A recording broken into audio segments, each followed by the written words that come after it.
Okay. Well, we're live because I have to upgrade, and in order to record it without being seen, you got to upgrade. So, hey, people, what's up? Welcome to From Heroes to Icons. I'm Jason. This is my brother from another mother, Bob from Everything Comics. And tonight we are doing something totally different. Even though you see the comic book boxes in the background, we are here for a review and discussion on Robert Jordan's The Wheel of Time. In this episode, we will be covering The Eye of the World, which is book one. It is a monster of a book. And whoever is going to be watching this live or again in the rewind, I have to say it. Your best bet would be reading the books first. I know the series is coming out on Amazon in 2 weeks, next week, 2 weeks, yeah, November in a 19th. week. But if you can read the books first, where I'm ecstatic that I'm not here by myself. So glad that Bob took the time out to come over and hash out a series that is over 30 years old. I myself have been reading the books since 1990. Never wanted to read anything that didn't have pictures in it. Thank God for my wife, who I was dating back then, took me to the bookstore, and I did get, what was it, the Dragonlance Chronicles trilogy by Margaret Wise and Tracy Hickman. Yep. And when I finished that book, I think it was about 4 o'clock in the morning, I finished that book. I had to work a double shift at the movie theater the next day. I had an hour break, and I took that whole hour at Walden Books. I know I just aged myself. So many people are probably like, what is Walden Books? But I went there. I think I got The Dragon Bone Chair by Tad Williams. I got The Dragon Prince by Melanie Ron. And I bought book two, The Great Hunt by Robert Jordan, because they didn't have book one. So I went to the cash register. I bought the 3 books, and I was like, "Do you have book one of this?" He was like, "No, but I can order it." And I couldn't wait, so I started reading book 2. I started reading The Great Hunt, and within a week, they got the book, and I put The Great Hunt down and started back with The Eye of the World. And a lot of people have their different feelings about this, but I guess as a teenager reading it, it was the best thing that I've ever read. And even today, rereading it several times, I'm blown away. Bob, tell us how you came upon Robert Jordan. First of all, before we get into that, I just want to say thank you very much for inviting me. I know you and I have gone back and forth on talking about Wheel of Time and our love for it for quite a while, and it is an absolute honor and a pleasure to be here with you, my friend, and talking about one of the greatest series of all times, that's for sure. And so for myself, I've always been a huge fantasy reader. Some of you know my history. When I was 12, my mom passed away, and I wasn't a big reader at the time, and reading became my go-to. And one of the first things I got besides comic books was my aunt throwing the Lord of the Rings in my hand and saying, "Read this." And it was the greatest experience I ever had, and I still reread that at least once a year, every year, faithfully. And Really? but yeah, every year I do it. Right about this time, about the 15th, I'll be starting up and reading it again, and I'll do that in between then and in Christmas. But what ended up happening is that fantasy became my jam. I loved fantasy books. I love fantasy stories. I go way back in the late 70s with Michael Moorcock and all kinds of great authors. And but it wasn't until 1994 or 5, I can't remember which it was when I finally picked up this series. And I'm one of those people that when people keep telling me I have to read something, I'll never do it. Don't tell me I have to read anything, And so I resisted for quite a while until finally I was at the bookstore, like yourself. I think mine was a Borders maybe at the time. I don't know. But I saw book 1, and I picked up the book, read the synopsis, and I'm like, okay, I'm going to give this a shot. And man, I was hooked from the very beginning. Yeah, man. If you have ever seen Robert Jordan, listened to his interviews or talked to him, he would say that he started the book kind of on familiar ground, which is kind of a Lord of the Rings types. I'm not going to say it is, but it's a type setting to put readers in familiar ground to start the story, and that was a great way in for me. But my history with Wheel of Time has evolved. I got really involved in discussion groups because with each book that came out, there were so many prophecies that were being brought about, and there were so many theories about who all the Forsaken were, and all these different things. Yeah. And so I used to get really into those discussions because I just ate it up. And it's to this day, it is no other series has ever captured me the way Lord of the Rings did as this series got to me. Of course, later on, I got into the online video game very heavily. We can get into that some other time. But this is a series that anytime I think about it, I get excited. I don't know if it was me or if it was you that posted something on Instagram, and I'm like, oh, my bro, he's in the Wheel of Time. And because in the comic community, there's not a lot of people that I know that material. And so we connected right away on that. And I'm very glad that we did. So now that we're here, let's get into this, man. This is going to be awesome.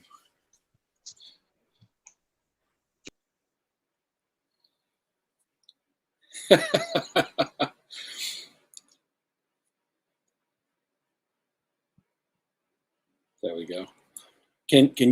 Are you there? Can you see me? Oh, you know what? I think Jason actually dropped, and so I'm going to carry the show here for a second until he comes back in. Might be having a little bit of technical difficulties. That's okay. I know this is live. There he is. He's coming back on. Bam! There he is. Looks like you dropped there. I don't know what I'm doing here. It must have been one of the Forsaken. I'm lost. It had to be one of them.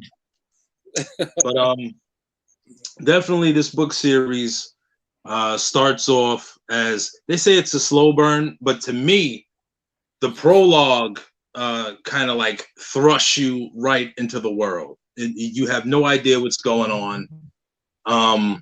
It's very familiar territory. If anybody has Star Wars and stuff like that, it has, the world and everything is kind of exploding, and you have this main character, you have no idea who he is. He has no idea who he is. Right. And an antagonist pops up. And you get to see that even though this character that we're introduced to doesn't know who he is, the antagonist gives you this vibe that there's a lot of animosity between them two. And after maybe the fifth reread, you get an understanding that he's named the Man in Black. I don't know how much spoilers we're gonna do here tonight, but the Man in Black, that he could have been the chosen one if it had not been for a few hiccups. Yeah. And that's something I guess like any of us could really deal with if you're like one shot away from being the number one. You know what I mean? Like the guy that didn't get picked, like Michael Jordan got picked, and then you got picked second. Right, exactly. But go ahead. I was going to say, there's when you come into that setting, it even though you have no idea what's going on, it feels epic in proportion because of everything that is visually being described all around the character as he's walking through what seems to be a great hall or a castle. And of course, we find out his name is Lews Therin, and in the midst of what he's going through, the Man in Black that shows up, you can feel the animosity to begin with, and the animosity towards him as him probably being the cause of him not becoming the number one. Yes. And so that kind of feeling is there, and he's taking great joy in the distress that is being caused to that character in this moment. And I think the thing that was kind of confusing at first for me, on my very, very first read, was understanding that there's, this mental trauma and possibly madness that's there, because he's just rambling as he's going Yeah. through that great hall. And so I think it was a great first start, because it thrusts you right in, makes you start asking questions right away. Would you agree with that? Immediately. Yeah. Yeah.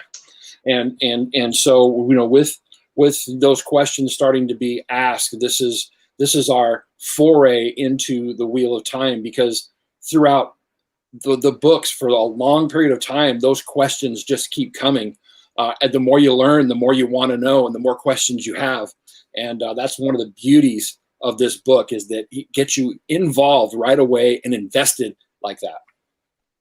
Yeah. And at the end of the prologue, we see the death of Lewis Theron, Mm-hmm. and also the birthing of the place where he should be rebirthed, if I could say it like that. And it's really amazing because at that time, I guess that was the breaking, right? That was That's happening. exactly right. That's And the breaking of the world. when he teleported to where he was, what would soon be Tarvalin, Right. and the Dragon Mound will become, he dies, and we see Dragon Mound become. And it's almost as where the man in black, who's Ishmael, people. It's When all right. Ishmael teleports to where Lewis Theron dies from, he is a good distance away from Dragon Mound. So Ishmael is actually standing where Tarvalon will be built. Yeah, like if you get that viewpoint. mm-hmm. And I was like, wow, that's crazy. And Robert Jordan really just takes you, grabs you, sits you down, and then he pumps the brakes immediately. But one of the cool things is that and I guess it's a once upon a time moment, how he has the wheel of time turns and thus and so at the beginning of every book. Right. And there are many turnings to the wheel, and then he expresses how the wind is blowing and this and that, and he was just like, there are no beginnings or endings to the wheel of time, but this wind blowing or this water over here was a beginning. Right. Yeah, and it was so cool because we go from the death of Lewis Theron to this farm boy, Ran Althor, and his father. And I would say to anybody, now is the perfect time, depending on where you live. I'm in New York, so now it's starting to get cold. It's the perfect time to start reading The Wheel of Time, because when chapter 1 opens up, it's cold. It's cold. It's the fall. It's like a harvest time or whatever. Mm-hmm. And we get to see, and I guess it was cool for me also, Bob, mm-hmm. because I was a teenager reading this. So I could put myself in this man's shoes. And like, how would I act with my father? How would my father act when we're outside doing work and stuff like that? And it was really, really cool. And I think one of the things that they let kind of stay hidden, they talked about it, and it was inferred about Tam Althor's background. Right. And when we finally, it had to be, I think it was at the end of the series, really, where we really get to see him in action. But spoiler alert, people! Wow, you never would think like a 60-year-old man would be able to handle himself like that. Right. And it's and it's really awesome because you get to see that strong fatherly figure and how he deals with his teenage son, and it's just like, are you scared? Are you, get yourself together, son. And and it was really cool. And it was one of those things that I guess also touched me because my parents had divorced, and I wanted to go live with my father. Like my last 2 years of high school. And my mother was like, no, your friends are here and this and that. And I was just like, now here he is. His mother passed away, Rand Althor, and he was kind of brought up with his father. So in a sense, Even though, you know, he has the women of the village and all of that, he's like a man's man. Sure. You know, hard work doesn't bother him or anything like that. And when they get to Emansfield, Mm-hmm. take it away, Bob. I'm not going to take it. Well, I mean, you've already hit on some great points, and you know, that's one of the things that's the beauty about Robert Jordan is his character development is really, really well done. And you know, he would say at times, you know, because there were a couple of things that people questioned about big, huge moments that were supposed to be big action moments, and to him, he would say, "I never cared about that as much as the characters themselves and what they were going through and what they're doing." There's a huge moment in book 6. We will get to that where you know, this huge thing was supposed to happen, and it's just like, man, you're just going to give me just like the after story, like in a side conversation. What's up with that? You know what I'm talking about? That was hard, man. That was hard. With my favorite character, that was hard.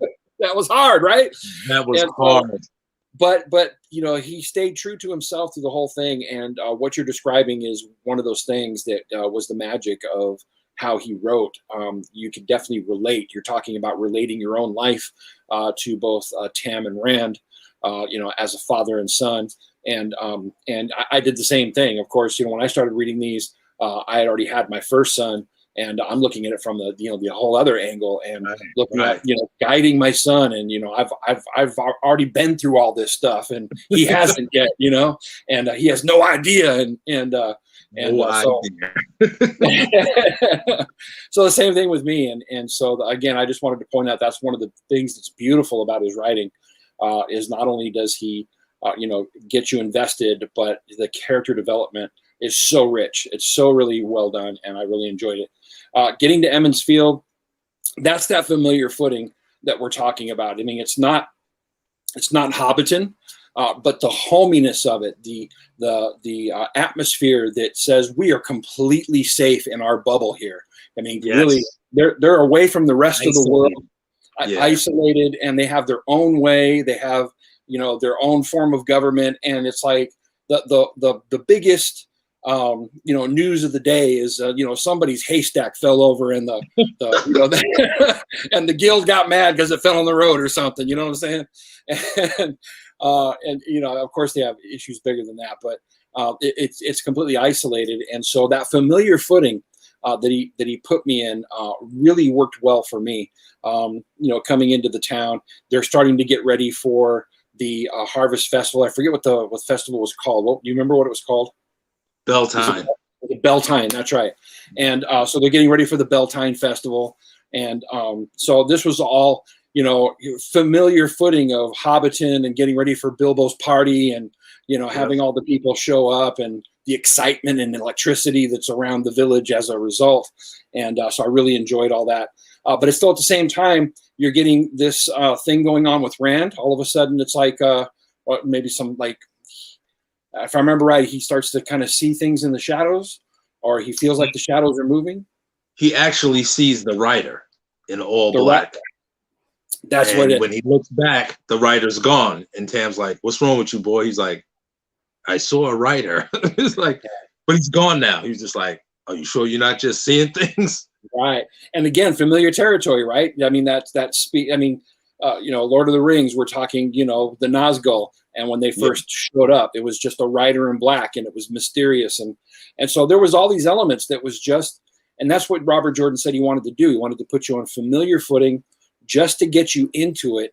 And then, man, he takes you on this ride.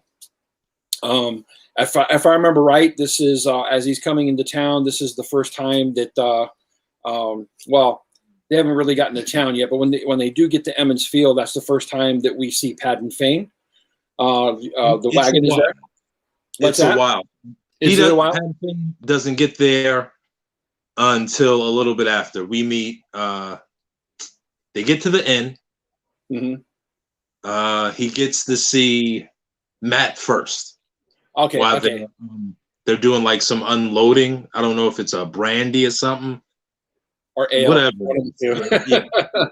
And they're unpacking it. And then Matt comes and like, "Yo, let's get out of here, man, before they have us doing all of this work." He wants to go cause some trouble. Dan's like, no, I see you there, Matt. You want to have fun? Help him finish this work first. So we Right, get right. Matt, and while they're going in and out, we get the mayor, his wife. I think Sen View comes out, cutting the fool, Mm-hmm. and then we get Egwin and Nynaeve. There we go. Our two main female characters of the story, and I love both those characters in their own right, and I love the progression of Egwene through the books, and I definitely, I think Jordan kind of overplays Nynaeve at first, but the way he evolves her is just absolutely wonderful. So, go ahead. I don't like Egwene. Oh, you don't? She has become one of my most disliked characters of the series. Mm-hmm. And I guess that it only evolved into that because of how many times I read it. I hear you. Okay. She starts out good. Uh-huh. By book 4, I'm kind of done with her. I'm like, she's Wonder Woman, but I don't like how she interacts with Rand mostly. Right. Like her interactions with Rand later on in the series makes me like she's kind of overplaying her hand. Yeah. I guess. And it's because you see how the relationship is in the beginning, and then they go to separate ways, and then she just becomes like somebody's grandmother or something. Yeah. Well, I mean, I think in the beginning you kind of get overtones that there might be a relationship between them, and you kind of get that feeling, or that it could blossom, and then of course it goes completely in a whole different direction later on. And I think possibly Jordan wanted to take her in such a direction that you were like, this is not going to happen. Definitely, like it'll never happen. Yeah, exactly. And then you're right. I mean, later on, there's some parts that she really became annoying with. I'll grant you that. But I really enjoyed her story arc, especially in the beginning, because she really, as we're about to talk about another character which is going to show up here very soon, which is Moraine, of course. And Moraine is kind of like our Gandalf of the story in the beginning, because she's the one who's leading all this. But Egwene is really our tie to the history or what's going on in the process of Tar Valon and becoming a novice and accepted and all this. And so it's through her story arc that we kind of find out these wonderful things about what it means to become an Aes Sedai and what you have to go through. And so that part of it really made me enjoy her arc, especially in the beginning. And but I hear what you're saying, man. Completely. because she does become, like I said, she does become Wonder Woman, and that journey, especially I guess during book 3 and book 4, when they go to the waste, she like transcends what it means to be Aes Sedai. She like adds to it, which pretty much like the entire series is almost evolving what it means to be Aes Sedai, which is really kind of cool, because they're always talking about the age that come before and what the age will be after the return of the dragon. Yeah. Whether it will be destruction or if it's going to be a golden age or something like that. And you can see as the characters evolve that they're like headed towards a golden age. Right. So here's a question I have for you, just because you just mentioned that.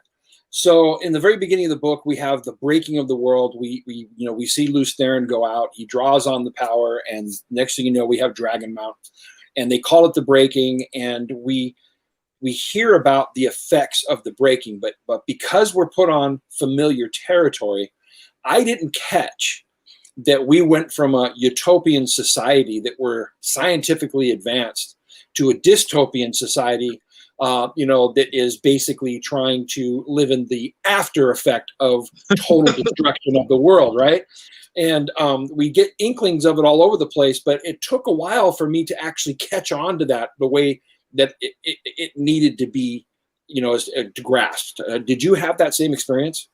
You know what? I didn't know that the I guess like the post-apocalyptic, whatever you want to call it, like the post-apocalyptic, that they were coming from, utopia, until I think book 4, where you get flashbacks of, and they'd be like, oh, that's how it was. And they were like flying cars, and there was no war, and there was no hunger. There was everything was perfect.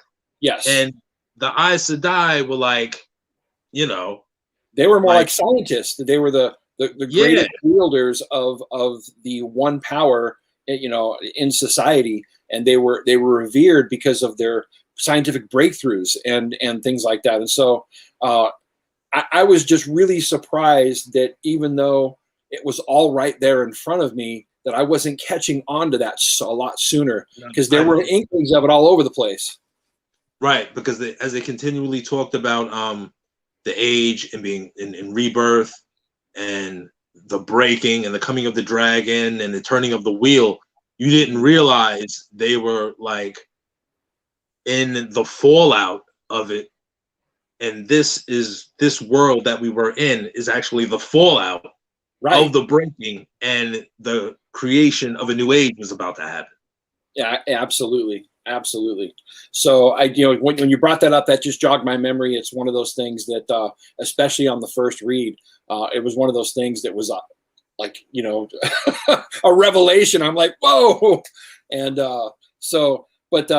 again, getting back into, Egwene's storyline, we have her, and we start getting into the history of Tar Valon, of course, a little bit later on. But we have Nynaeve, and Nynaeve is she's kind of the healer of the village, and one that has been gifted, probably younger than most women who come into that particular role in the village normally gets it, which speaks to her having already manifested the one power. And so we start getting into her arc, and she's her role is almost, isn't she the head of the council? She's the head of the Women's Council. Women's Council. There we go. And again, one that's very young to be in that role, and but even so, she knows how to command. To say the least. With her very presence in the village. Of course, that gets challenged later on. But she really found her niche when it comes to how to make sure that people are doing what she wants them to do, or what they should be doing. And that's very evident very beginning in the book. And I love her character. But like I said, in the whole first part of the book, while you're going through Egwene's story, Nynaeve was kind of this thing that just recurring thing that just kept happening over and over again. Her angry pulling of the braid, and then of course her budding romance with one of my favorite characters in the book. Yes. Who we're about to meet as well, Landman Dragoran. And so, but for the longest time, it just was this formulaic piece that really didn't allow her to grow much beyond that. And when she finally does, man, I absolutely loved her. Yeah, she's definitely the big sister, second mother of the group. Yeah, and I think that's why I don't think I ever really got annoyed with her, because I'm the youngest. And I know how like that big sister syndrome works. Yeah, it's just like, I'm not your mother, but I'm gonna make sure no one else hurts you. Right, exactly.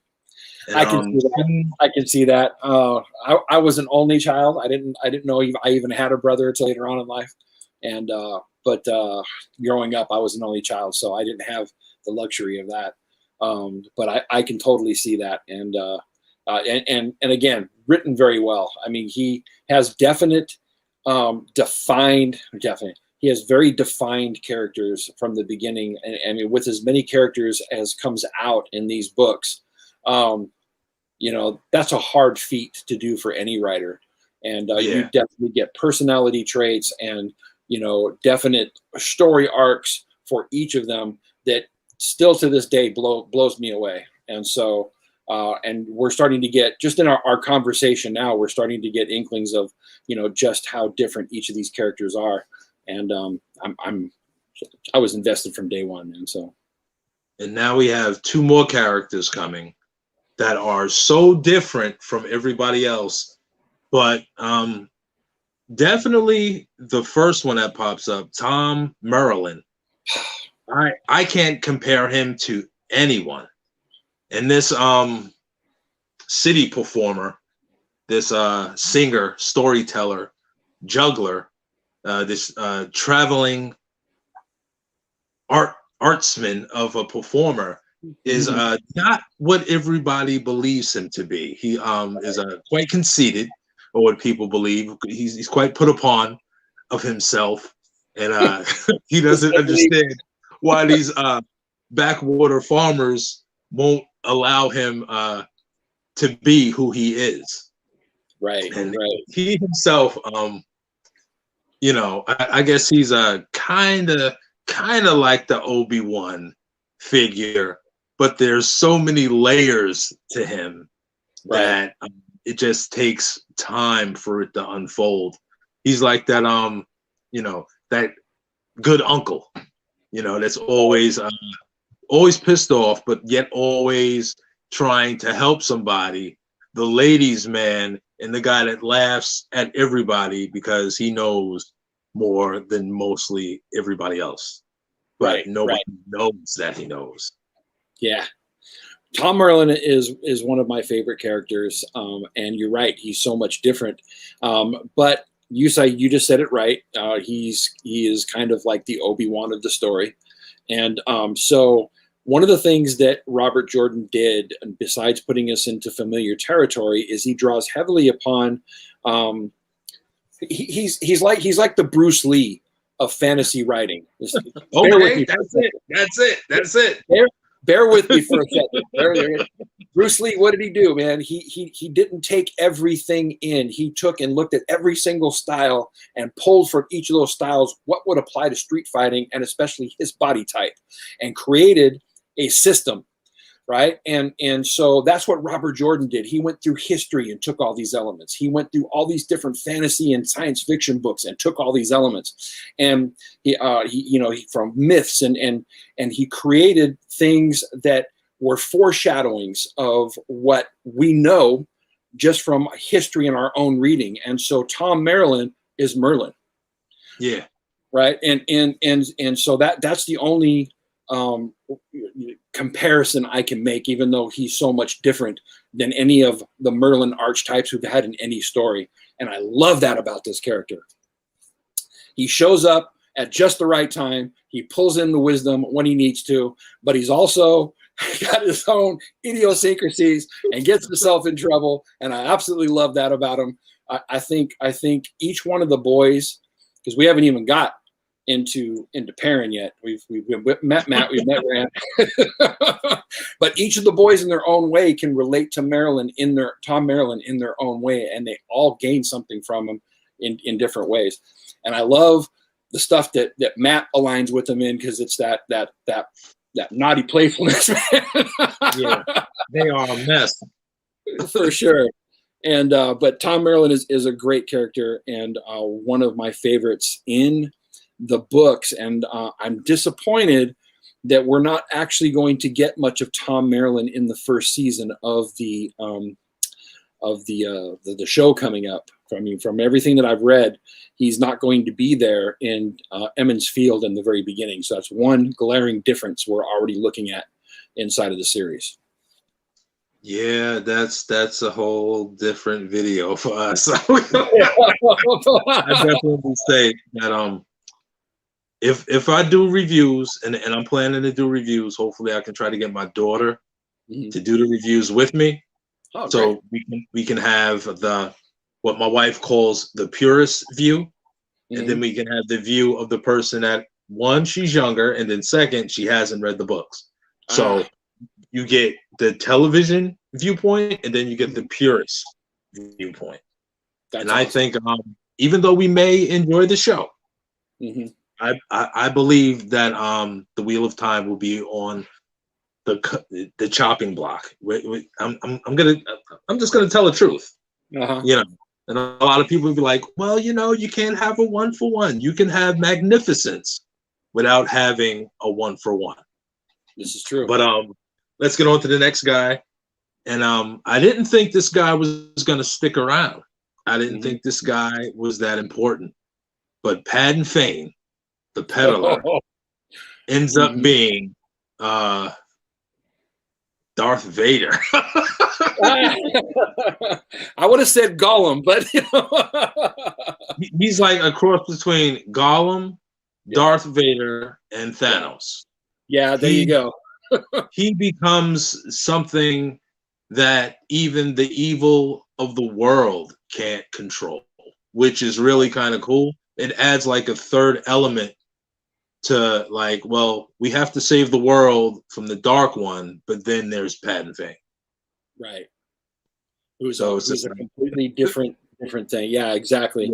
Yeah. With Padden Fane's story arc, in the very beginning when he's in town, he just comes off as a weasel. He's very weak. He's a shyster, and not likable.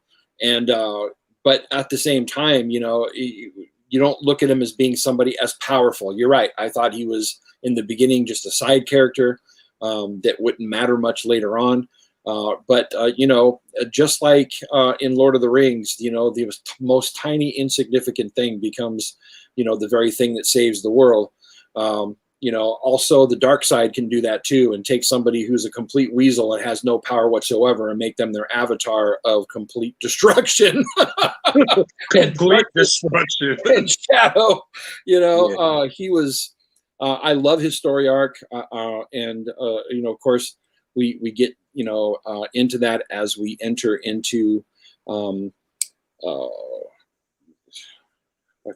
forget the place they enter into, but when you get to Mashadar and you get to, we're getting there. We're gonna get there. So yeah, love his arc. He's a great character. Now, our two lead characters bringing the Edmondsfield Five out is Moraine. What's her last name? Domadred? Domadred, yeah, that's right. Moraine Domadred, who is Aes Sedai. It's the first Aes Sedai we meet. Right. We don't even really know what Aes Sedai is. It's a lot of mystery and talk, and everybody's oohing and eyeing and all of that. And her water, Land Madragoran, who is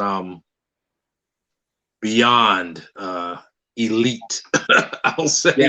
He's the man, which very much like Tom Maryland, we don't get too much from him in the beginning, but we find out that he's much more than just a water. Yeah. And I don't know what chapter exactly it was.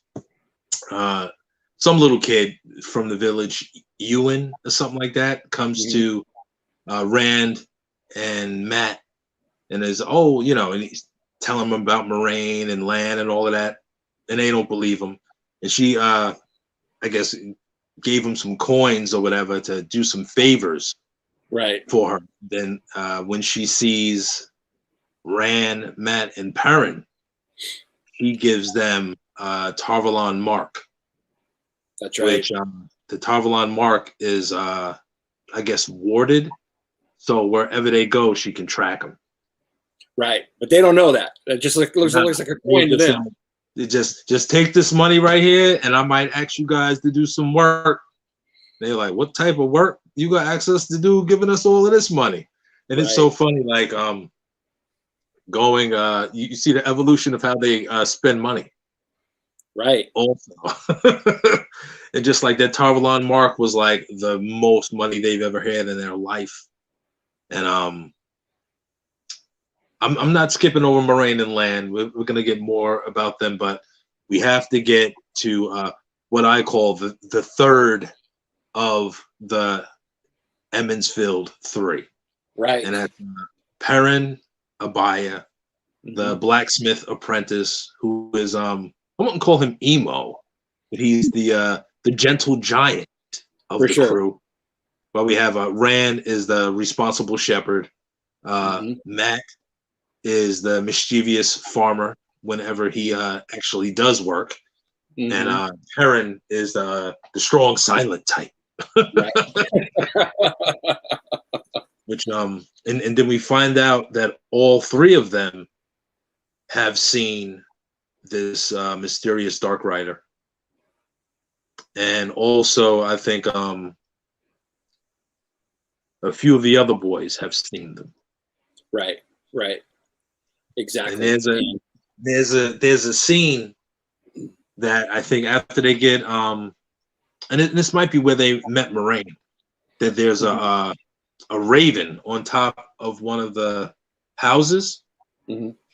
and they go to throw a rock at it, and it just like sidesteps Right. and I remember cocks its that. head into them, and they're just like, no raven has ever done that, and that's when we get a little bit of Land start to teach the young Two Rivers boys about the real world. Right. Right. Which And go ahead. which we start to learn of this much greater world outside of the village, but already you can feel something impending is about to happen, and the groundwork is already set, and so as you learn about each of these characters, and by the way, of the three, I would say that uh, Matt is the catalyst for a lot of things, and Perrin Perrin is the one that's not as easily swayed, whereas Right. Rand is, and so there's the balance, between the three of them. And I'd say that Perrin is the one who was more resigned for understanding what life was going to be for him. No dreams outside of being um, a blacksmith, whereas Rand, he could see being a shepherd, but also he kind of knows of his father's travels as outside of Emmons Field, and so he does have a little more of a view to possibilities than I say Perrin does. Indeed. And before we go on, they're preparing for bell time. Tam and Rand are getting ready to go back home because there's been a lot of things going on. People have been staying indoors. They want to stay next to their house or whatever. And they're going to come back tomorrow for bell time. But before we go back to the Althor farm, and I think it was the empty road. It was chapter 1 when Rand was getting a little shook up from seeing the Black Rider. Tam tells Rand, concentrate on a single flame and feed all your passions into it. The flame Fear, and the void. anger, until all your mind become empty. Become one with the void, Tam said, and you can do anything. And that flame and the void is like what carries Rand to the next level. Sure. And through so many different places, he falls back on that, which I absolutely love. And I got the feeling that even at that particular point, this is the first time we're hearing of that conversation. But I never, I do remember the impression. Maybe even says it, but this is something that Tam has been teaching him for a little bit, and Yes. And so I it becomes so much more than we actually think it is as we go along. And I'm glad you brought that up because I completely forgot. I haven't read it for a long time. I remember everything so vividly, but so thank you for bringing that up. That's awesome because it's a definite point that we have to definitely hit on as we're going here. Yeah, and they get back home. Mm-hmm. They get back home. Check the barn, check the sheep or whatever, and Tam asks his Rand about the Black Rider again. Mm-hmm. And he was like, "You believe me?" He was like, "I never said I didn't believe you, boy." And that's like a funny thing. You're like, as a grown person, sometimes we can't really fathom that conversation that they have. But with me reading as a teenager and now having kids, you're just like, I'm not just gonna give you the answer. I'm gonna check it out. I believe you, but you just do what I tell you to do, and I'm gonna check out the back of this barn right here. Right. And it was really cool. They're getting their food together and all of that stuff. And is this? And I don't know if you remember. Is this when Tam puts the sword on? I don't remember him actually strapping it on until the door bursts open. But again, it's been a long time. But he did pull it out though, right? And he was just like, "Where did you get the sword from?" Because yeah, he did go. It was like under the bed or something like that. Right. And he gets the sword out. And then they're trying to eat, and winter night is not as fun as they thought it was going to be. No, that's for sure. We have a definite.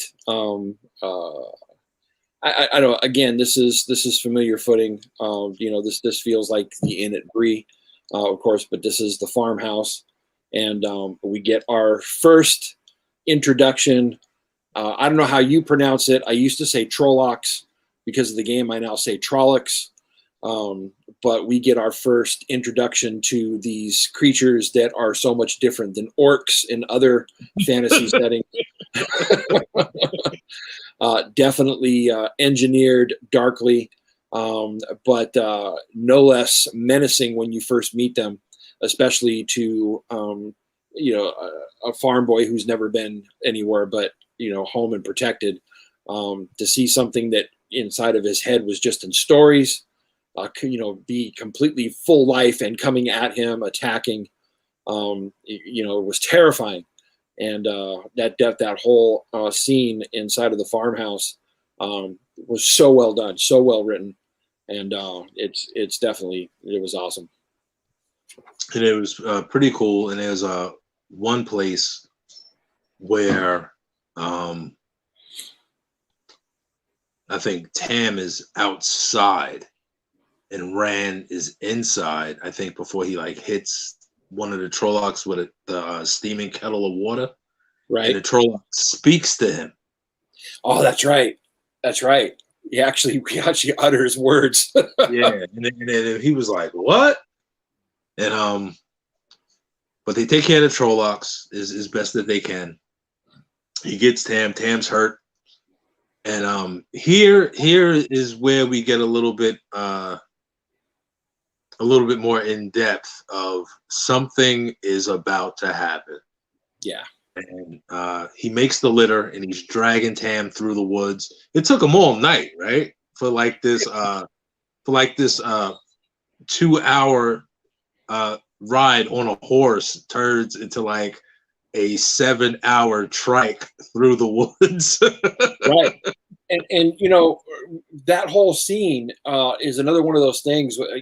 I love when a book can make me evoke, when emotion can come out. And after the attack, and it's all silent and it's all black, and he's listening to hear anything that he can. And of course, he knows he has to get Tam into town, and he's got to make noise. He's going to be dragging, pretty much dragging him there, and the silence in itself is deafening around him.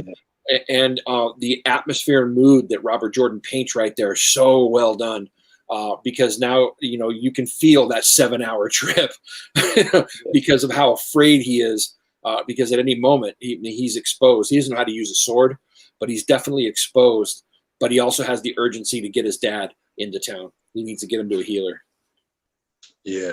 So we're gonna run through these next chapters, I guess. Sure. We're just in the beginning, man. I hope I'm not dragging it down here, but I just love talking about. I was just looking at the clock. I'm like, we're 50 minutes in. I was like, no wonder these guys have like 3-hour streams sometimes. Right. But he makes it back to Emmonsfield, and it is a burning wreck. And he finds out he's not the only one that had a bad winter night. And it was we get to see some really different sides of the characters. How he comes to Nynaeve, and she's just like, she bends down, she looks at Tam, checks his fever, and she was like, I'm sorry. There's other people I got to take care of. And then Gwyn is there, and she's like, maybe we can help. And Egwene gets pulled away. And another, I guess it's a magical thing, I don't know. Robert Jordan's descriptions are ridiculous. Yeah. And how Rand notices how soot and dirt is all over the girls, but their hands are clean. Like stuff like that. And it was, I think it was kind of cool. He didn't see Perrin, and he didn't see Matt when he came back. Bran Alvear, the mayor, helps him get Tam to the inn and sets him in the bed or whatever. Everybody thinks, did you get the? I think they run into Tom Merlin. They do. They run into him, and they tell him to help get Tam to the bed. And it's a moment of isolation for Rand, because all these adults are telling him that there's like no hope, and his friends aren't around. Right. So like, what do you do? The one person you thought was going to be able to help him says she can't help him. Your quasi girlfriend or whatever, she can't help him. The mayor can't help him. And then I think it's and this is what we mean about Tom Merlin. This is what we mean about Tom Merlin. He's looking at the mayor. The mayor's like, I don't know what we're gonna do. The wisdom. Did you talk to the wisdom boy? And Tom Merlin's looking at him like, all right, cool. I'm not gonna say it. I don't live here. Right. He was just like, oh, Lady Moraine. And, man, and rereading this, and first, I don't know how much attention any of us pay with all of this stuff going on, but when Rand asks Moraine to help, and she kind of ignores him at first, and he like demands that she heal Tam, you see a little bit of what he will be come out. Yeah. Like that presence, like that not taking no for an answer. Like, if you're gonna do it, do it. Right. And even Land's like, boy, sheep herder? Who are you talking about? And he was just like, oh, okay, I lost control of myself for a minute, but could you help? Right. And I see something in your face. I don't know if you want to talk about it before we go into the healing, but the fever dreams. Well, there is the fever dream, but the thing that I think I remember is that what tips them off that she is an Aes Sedai is that when the Trollocs are attacking, this is when the fireballs come out. This is when Land goes into action, and she definitely shows that she's a wielder of the one power, and that's when Tom Merlin is basically, yeah. Like, well, she stole those fireballs last night. Yeah. But you're right. That moment that, for Rand was, one of those pieces that things yet to come.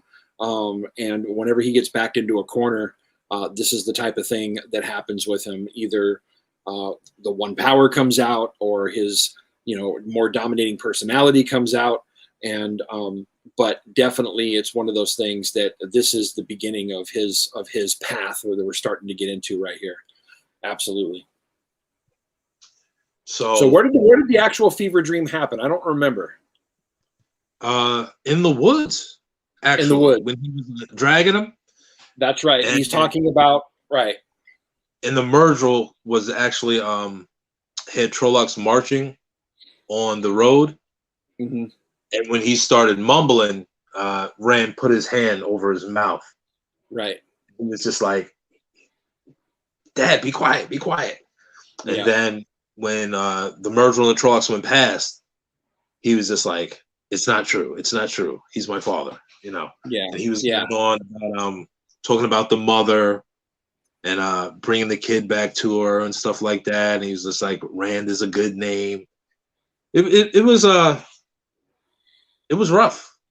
And I was Yeah, like, I'll tell you that we talk about these books and how it relates to our own lives, and we can draw from that. You know, my mom was everything to me. I've stated that 1,000 times on my own channel, and I found out when I was 17 that I was adopted, and I found out in the way that was just like kind of Rand found out. There was just this little conversation that happened on the side where this one thing stuck in my mind. And I had to keep telling myself, no, that can't be true. That can't be true. Until I finally got to the place where I just had to ask the question, and then found out all this stuff. And she's still my mom. She raised me. I love her. But I found out, this other lady that had been my cousin my whole life was actually my mother. She couldn't keep me when she had me. And so adopted me out to her great aunt. And but so in the books, when I'm reading this, I can so relate to Rand in this moment, that he's having with all of this, and that goes on for quite a while inside of his mind, for a while. Yeah. Even sure. I just finished book 4.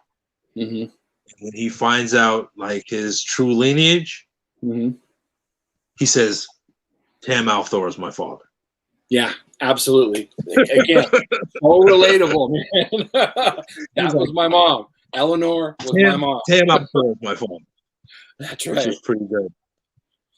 And it's beautiful stuff. So now it's time to leave. Mm-hmm. Now it's time to leave, and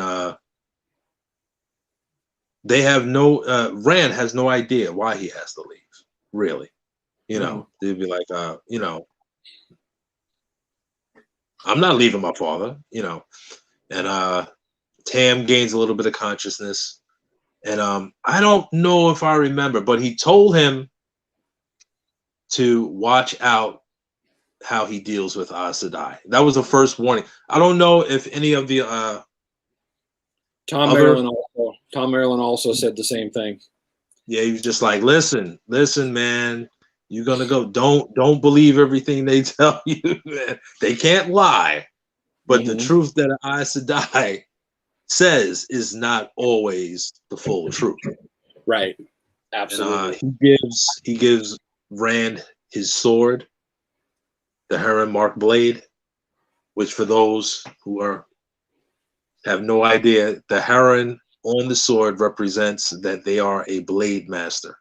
And now you got the farm boy that has that doesn't know one end of the sword from the other. And it's one of those things that happens for quite a long time as they start their journey and then go forward, that a lot of people notice that blade and notice also how young he is, and that's one of those things that in some places gets him into trouble, and sometimes it causes all kinds of different things. But of course, again, one of my favorite characters, Lan, who is the Lancelot of the story. Let's just be honest. Lancelot is going to teach him how to use that sword, and that's a whole glorious thing in and of itself, because some of the things that Robert Jordan draws upon in his teaching reminds me of some good kung fu movies. I'll just put it out there right there, brother. The Heron waiting in the rushes, all these moves, for the sword forms, and great stuff. But yeah, that sword gets him into trouble. What's that? I said the cat dances on the roof. Yeah, exactly. That's awesome stuff. And but definitely the sword gets him into trouble. But if I remember right, to be able to get the boys to go, weren't each of the houses targeted in a certain way, and that was kind of the reason why we probably need to get you guys out of here, because they're probably not going to stop looking. I'm trying to remember the reason that they got behind the kids to say this has to happen. Yeah, it was the Althor farm, the Cawthon farm, Perrin's house, and the smithy. And the smithy, and, right? And I think what's his name? The senior blacksmith, Luhan. Luhan, that's right, Master Luhan. Their house was attacked also, which it kind of isolated them. And of course, I think Egwin snuck out. Right. And when they were in the when they were in the stable, and she said, "I left a note." She sneaks out with them. And of course, Nynaeve is pretty much told by Moraine that her ability that she's had so far with healing is an indication of her being able to touch the one power, and it's probably the best thing for her to come to Tar Valon, at least to get trained. She tells her that early? I'm almost positive that's how. Oh, that's no, you're right. Because she doesn't leave with them. She just doesn't leave with them. She comes later on, and then that conversation happens. Sorry, I just remember the conversation. Yeah, but she you're right. meets them at an inn or something like that. Right. She was very mad that they just all left, and being the strong personality that she is, she wasn't sitting down for that. So she went to look for them. I'm gonna box some ears. Yeah, and Tom Merlin was actually sleeping in the stable, and Land's like, "I thought I told you to check everywhere." He was just like, "Who would be in the stable?" And Tom Merlin jumps down. And he was like, "I'm coming with you." He's like, "I can't stay here. I can't stay here, so I'm coming."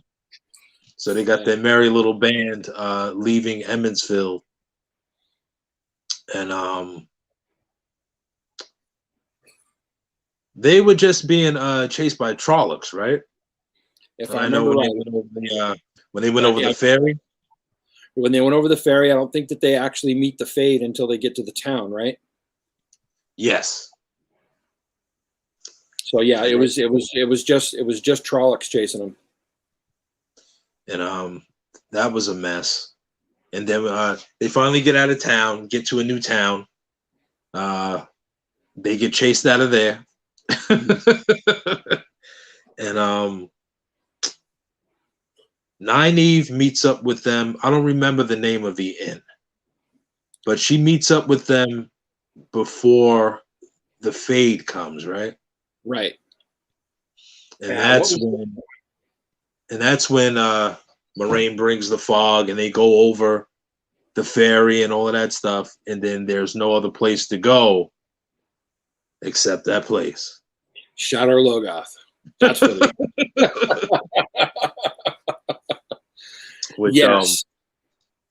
Is another great turning point in this story, because it's a location, I say, that's implanted in all of their minds, but it affects Matt, Rand, and Padden Fane the most. I would agree. Absolutely. And Shadar Logoth used to be called I can't remember the name. Wow. And I don't have it in my notes either. Arenhall. Arenhall, there you go. Absolutely. That's exactly what it was. And this is where they meet Mordith. And what's the black stuff there? Mashadar. Mm-hmm. And man, oh man, I can't wait to see that in the show. Yeah. The Black Wind is going to be amazing. How they do all the voices that are in the wind is, I mean, they got to do that right. I can't wait for that. and it kind of it's so evocative. When you start to get into the elements of what's going on inside of Shadar Logoth, when you see that Trollocs they won't dare to go in there, and it takes Fades to push them in there because it's so dang scary because of the evil that resides. And so, yes, it's the only place that they can go, but that also puts them in a position of being affected by something that's older than time itself and massively evil. So this was an amazing turning point in the books. One that I was not. I never thought in a million years as I was reading this that it would take that turn that it takes inside of this, and just with the small interaction that Matt has with our good friend Mordeth, and then Padden Fane, which turns out to be something that makes Matt more of what he already is. Right. This is the beginning of an incredible story arc for Matt Cawthon, and there's so many elements that I could go into right now, but we got to keep it contained. But this right here, this right here is what affects him. I mean, it's part of his personality, to do what he did by taking, even though he was told to touch nothing. In his personality to take it. Of course, he's tempted even more with Mordeth being there, but it reminded me of in Lord of the Rings with the Pippin taking the orb that can that the Dark One can actually see through. And that it kind of had, again, inklings there of that, and it was familiar territory. But Matt Cawthon's story arc is so fascinating, and this is kind of where it starts to take off. And it's a really cool part of the story because now Moraine has taken these novice young adults out into the real world, and now they've become separated from her. Right. And the one person that doesn't want to be with her is now stuck with her. Right. Exactly. Which is so great. So we have Nynaeve, Lan, and Moraine together. Mm-hmm. Matt and Rand together with Tom Merlin. Mm-hmm. And we have Egwene and Perrin together. Right. Which it's funny to me how Matt, Rand, and Tom Merlin almost had a straight line to Caemlyn, and everybody else was like all over the place. Sure. But the Caemlyn part, I mean, when they're separated, which I think they had like the longest arc on the way to Caemlyn, Matt, Rand, and Tom. Mm-hmm. But I think the most interesting group was Egwene and Perrin. Their trip on their way to Caemlyn.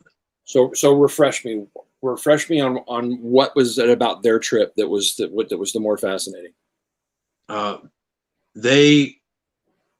I believe Perrin and Egwene, they got out of Shadar Logoth, mm-hmm. and they jumped over a cliff and ended up in the water. Mm-hmm. Perrin lost his horse, but of course, Super Bela survives the fall. That's right. I keep forgetting about Bella. Super Bela, survives the fall, takes Egwene across, and mm-hmm. Perrin's there already, and they find each other, mm-hmm. and they're like hunting, and he lost his cloak, but he still has his axe.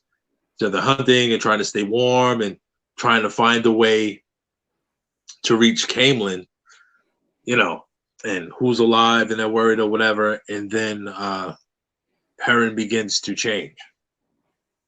That's right. That's right. This is about the time where his his arc starts to take off, and they meet the other guy that is kind of like him while they're on the road, right? Elias Machera. Elias, there we go. That's his first introduction to the Wolf Brothers, right? Yes. Yeah. Oh, now my memory is jogged. Absolutely great part of the story. Yeah, his is one that intrigued me for quite a bit because you kind of could see what was happening with Rand. And by the way, we're into spoilers here, but Robert Jordan said that the story arc that he wrote was basically this: when it comes to Rand, what if somebody came and tapped you on the shoulder and told you that you were savior of the world? How would you react to that, and how would the world react to you? And that's basically the premise that he started the story with, and when he started writing it, I should say. And so we know that Rand is going to be on this trajectory, but also the other two of his, the three, they also have their own trajectories that are so unique and so different. But yes, I remember that whole thing with Perrin and where it started to evolve. And there's parts of that book that, even though you're right, there's that straight line for Matt and Tom and Rand to Caemlyn, I couldn't wait to get back to Perrin's story as they were going along because it was so intriguing. But is this where his eyes start to change? His eyes start to change a little bit. He gets a heightened sense of smell. Right. And his eyes aren't all the way yellow yet, but they begin to change. And after like the first 3 days with Elias, by the time they leave the Tinkerers, his eyes are yellow. Another great part of the books. The Tinkerers is a whole other realm here. But I forgot, that's right, they met the Tinkerers on the road during that arc. And we get our first introduction to them and how they're searching for the song. I think it's mentioned right there in the first book, right? The way of the leaf. And we also get the introduction of a character who later on is tied to Perrin, and that's Aram. That's right. Absolutely. So yes, great part of the story. I would say that again, that was part that I couldn't wait to get back into as I was reading it, and of course we don't know how much the Tinkerers will come to play a part inside of the whole overall picture of what's going on until much later on, especially when we get into book 6. Surprise. But for sure, great part of the story. So we get to Caemlyn, and there's some things that happen inside of Caemlyn that are some of my all-time favorite scenes, and because we start to learn about not only do we learn that men cannot wield the one power because they go insane. We learn that in the books here, but we also get to see our first man who can wield the one power, and one that is considered a false dragon. Logain. That's right. And and this you don't know about me, but Logain, I got a special place in my heart. You only know me as Bullseye Bob, but in most all of my other online emails and all kinds of things, that's who I was when I played the Wheel of Time game. I was in the Black Tower. That's right. I was in the Black Tower clan. I was one of the leaders, and I actually fought against one of the better players inside of our clan for the name because I wanted to be Mazrim Taim. And I lost that battle. He became Taim, and then immediately I took the mantle of Logain, and that became my name, and he still is my name online to this day, ever since I played that game, 11 years ago.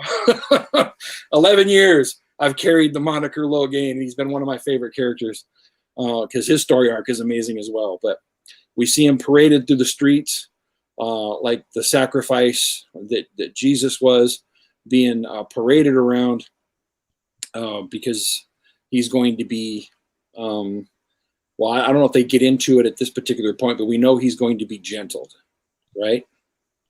I think they mentioned that at that point. They had all these. But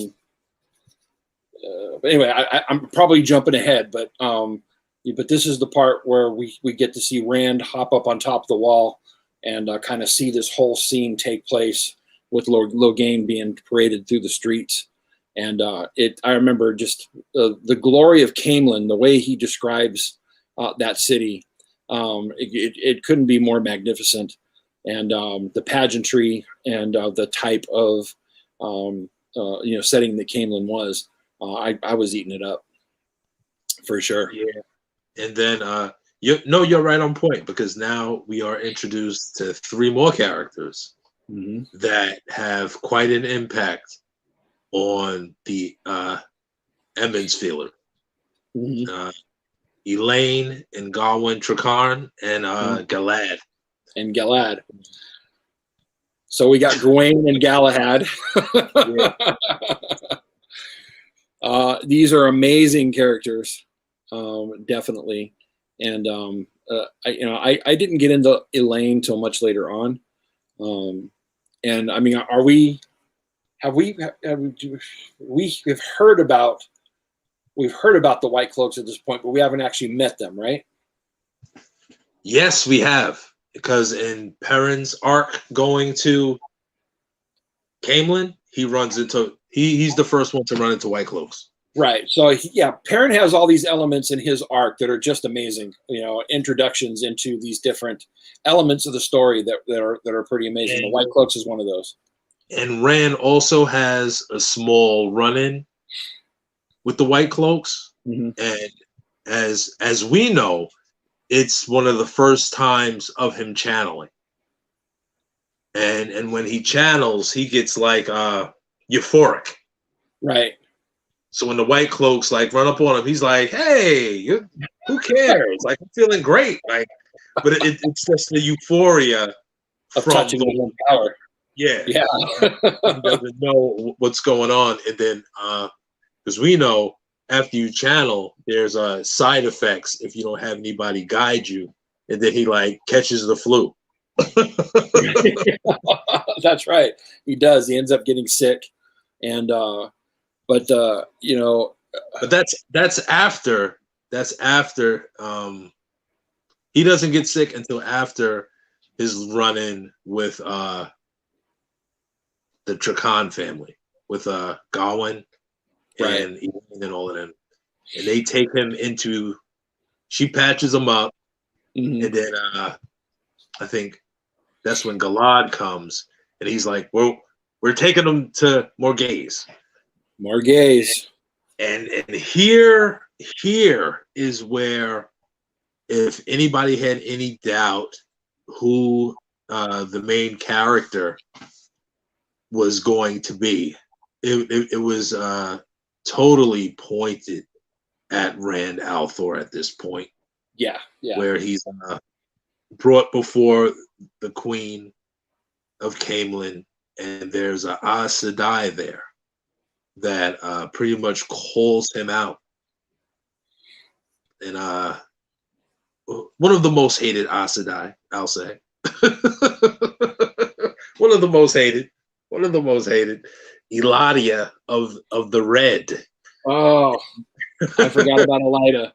Yes.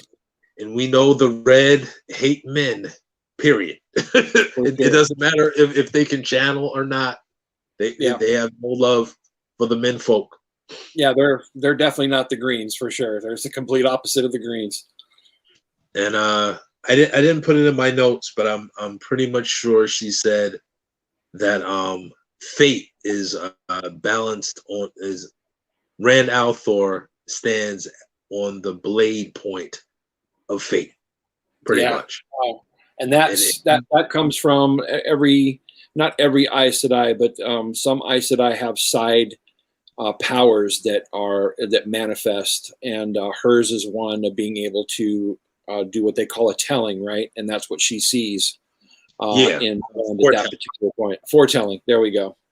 And that's what she sees in Rand at that particular point. And you're right. That's where it all starts to point to him. I think my favorite part of that whole scene is how he starts to lean upon the only things that he knows and has been taught. Maybe wrong, but he's gonna do what Lan and everybody told him to do. You know, told him how to do that. Exactly, which I thought was just fantastic. I hope they play that right inside of the series, because that's a comical part, but it's one of my favorite parts of that whole scene. And we get I guess in a comic book lingo, we get a cameo of another character that becomes prominent later on, and that's Talanvor. He actually escorts Rand out of the palace, and we get to see a lot more of him later on. For sure. Yeah, he's another great character. But once he leaves the palace, he has to go find everybody at the inn, right? Yes, and what friend did Rand al'Thor make in Camelin? One of my favorite characters, Loyal. Oh my gosh. Another gentle giant. And I would say to myself personally, not that it's a rare thing, but if it's very enjoyable for an author to put himself in a book but make him almost unidentifiable. Yeah. Rereading this, I'm like, Loyal is Robert Jordan. All he wants to do is write his book. All he wants to do is read. Exactly. And just the knowledge, and anything beyond that, his ears are wiggling, and he's going to go into it reluctantly, but he'll do it. But yeah, one of my favorite characters, and I know we all know his name is Loyal. Some of the names inside of this, I don't. I'm always unsure. Sometimes I used to pronounce it Ogier. Sometimes I pronounce it Ogier. How would you pronounce that? I call him Ogier, but Ogier. Yeah. And I'm gonna tell you the truth, and this is just a disclaimer. I know we're like an hour and some change into this, but if we do not pronounce the words the way you want them to, listen. I'm from New York. Sometimes I'm just gonna say it how I feel it, and there you go. If you're offended, please don't be offended, because I was calling him Lowell for a long time. Yeah. I can see that. And even listening to the audiobooks, I still don't like some of the pronunciations. Right. Like Manetherin. Right. I do not like that pronunciation. I always said Manetherin. Okay, I thought it was a New York thing. Oh, okay. Manetherin sounds so much better than Manetherin, especially as a battle cry. Right. It doesn't have the weight that it should have. But as Rand gets back and Matt is sick now, and the Edmundsfielders all have met up together, and we find out that Perrin was given a message from the Tuathan, from the Tinkerers, from some dying Aiel maidens. And also, Loyal had the same message from a steading from some dying Aiel women. And that one, I think both of the messages was like 10 years apart or something like that. And he was able to give, I think they're talking to Moraine at the time, because they wanted to know like pretty much what to do next. And this was the message that the Aiel women gave both the Tinkerers and the Ogier. Mhm. Till shade is gone, till water is gone, into the shadow with teeth bared, screaming defiance with the last breath to spit in sight blinder's eye on the last day. Ooh, So here we now go. we One of them prophecies. right. So now we get more pointing to Tarmangaiden already. Absolutely, absolutely. And another thing that is, you know, of importance, and you know, we kind of catch it immediately, is the fact that up until this particular point, anytime that the Aiel have been spoken of, they've been spoken of in terms of an enemy that came and attacked. And Right. so for the enemy to risk death and come into the realms where they don't even live to share this message kind of gave a feel of ominence and importance to what was happening, especially since the message was 10 years apart. This is a inkling of the larger story starting to be unpacked at the very tip of the iceberg here. But it definitely was something that you could see or was affecting a great many people in the room, that the Aiel would have come and shared this message in their dying throes. Yeah. And then we get the whole thing with Matt, and that the dagger that he unwittingly stole from Shadar Logoth has now infected him with a seed of evil, and Moraine heals him temporarily, Right. but he must hold on to the dagger or die. Right. So now he's hooked to it. Yeah, he's hooked. He's hooked. He's hooked. He's hooked. You know? And which of course this begins the huge setup for the Great Hunt, of course. But you know, man, I love that story arc. But anyway, yeah, she has to heal him. She has to heal him. He has to keep the dagger with him. And we have our three boys in a much short period of time already changed in each other's eyes as they come back together and see each other. Yeah, and as they gather, I think there's like a back sitting room that they gather in before they leave Camelin, and Moraine is talking, and Loyal has decided to join their little RPG party. RPG party, that's a great way to put it. You know, absolutely. And Moraine's like, "You're not going," and Rand's like, "He's coming with me." Yeah. And Loyal says, "Ta'veren." Says Rand blinked. What? Ta'veren. Loyal rubbed behind his pointed ear with one blunted finger and gave a little shrug. And now we another mystery has opened up, that we find out that at least Rand now is one who changes fate. Right. Which is really cool. Well, and then we start to contemplate the fact that we possibly have three Ta'veren in front of us, right? Yes, and Loyal kind of puts a burr in Rand's saddle again, and he says, "Alter Hawkwing was Ta'veren. So was Lewis Theron Kinslayer, for that matter, I suppose." And I'm like, okay, we know who that is. And yeah, and I think as the reader, I think now we're looking and we're like, okay, Rand's the Dragon Reborn. Like, we definitely have an inkling, like, okay, like, he's a wolf man.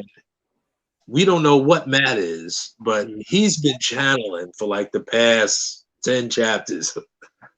You know? Yeah, absolutely. And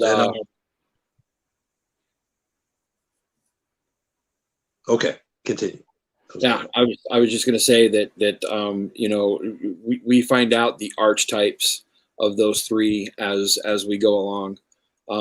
There's inklings of in Matt's arc that he is actually foreshadowing of Odin. I don't know if you've caught that before.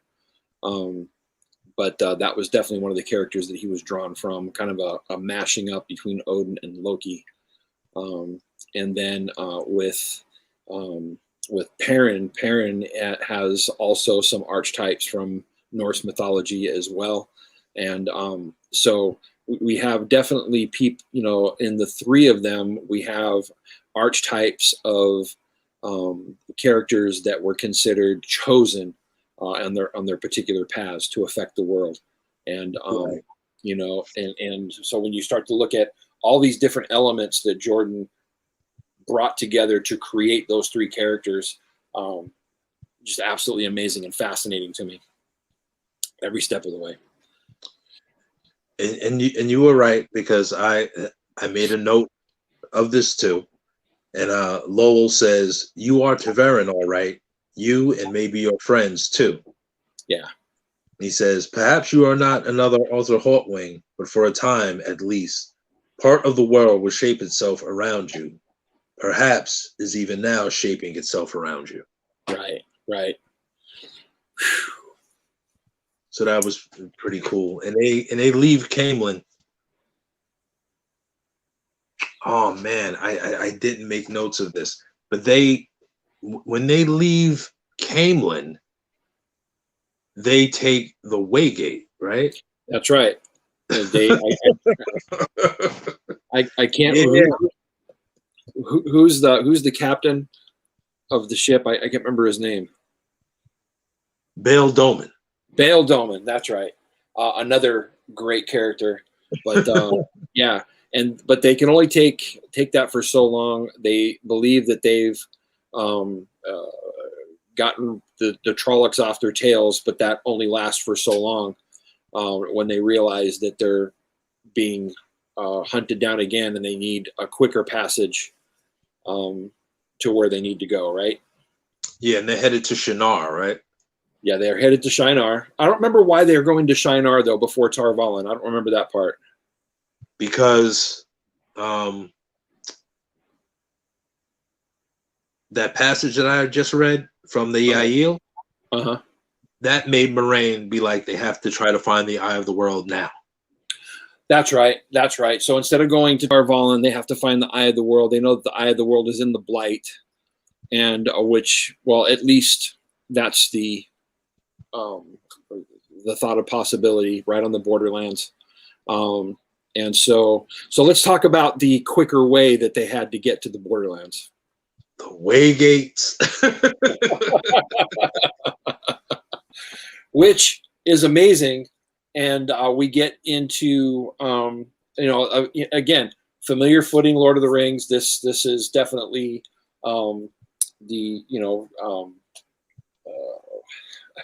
minus Morgul, not minus Morgul, but Khazad-dûm, minus Tirith. No, not minus Tirith.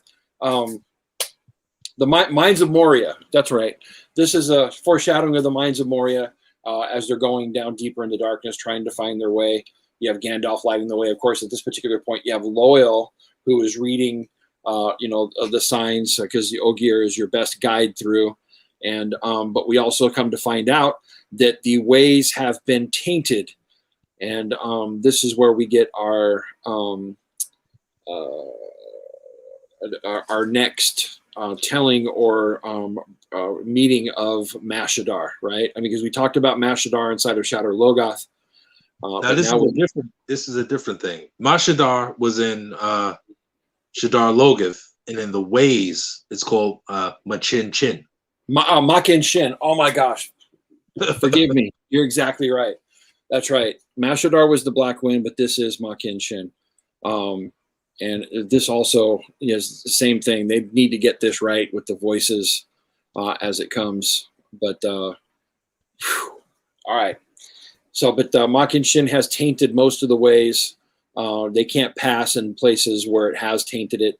And Loyal is very on edge, because any moment that they're in there can attract Makin Shin. Yeah, and it's our first fast travel. Right, exactly. We got our first fast travel, and I think they only spent 2 days in there, right? Yeah, I mean it's not long, but I mean, you know, to Loyal and the way he talks about it, I mean, it seems like it's a lifetime that they're in there. You know, you don't want to be in there too long, and so they really played that out well as you know they're showing all the different bridges and doorways and stairs that they're going across, um, and then of course we don't get Makin Shin until they're very near the actual doorway to come out of it, and that's when it starts to chase them down, right? Yeah, because I believe they actually, was it this time? I think they was no, okay. Nope. That was later on. That was a different group. But yeah. But Chin Chin comes out and then they go out and Moraine starts she didn't want to channel because she said the taint in the ways would corrupt anything that she used, but Chin Chin was so close, she started throwing fire, and the little staff that she had for almost the whole book is like burnt the ribbons, and she just like throws it down because the fire she was making was like almost unmaking itself, trying to keep the Black Wind back. Amazing, and, amazing visual, amazing visuals. And then now we have a new setting along the Blight border in Shinar. And Shinar is one of my favorite countries, you know, because they have the different areas in the books. But along the borderlands, I love the whole aesthetic. They're basically Grail Knights meet samurai. And they have the top knots, and you know they're very militaristic, but they also have that, you know, that piece inside of them that's go rah like a Viking, you know, ready to do battle at any moment.